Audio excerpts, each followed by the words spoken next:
अस्सलाम वालेकुम वरहमतुल्लाह वबरकातुहू।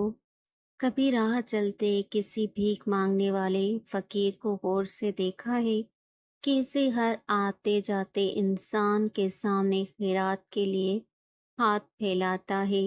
कितनी मिन्नतें करता है, कितने वास्ते देता है, कैसे अपनी कमजोरियां बयान करता है, रोता है, गिड़गिड़ाता है, बल्कि पीछे ही पड़ जाता है तो सामने वाला कुछ न कुछ उसके कशकोल में डाल ही देता है।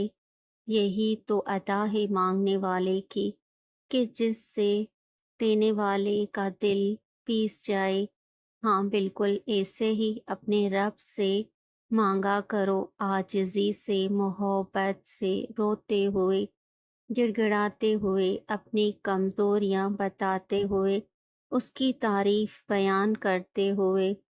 वो मुसलसल मांगते रहो, जाने कब कौन सी अदा उस पाक ज़ात को पसंद आ जाए और वो कुन फरमा दे।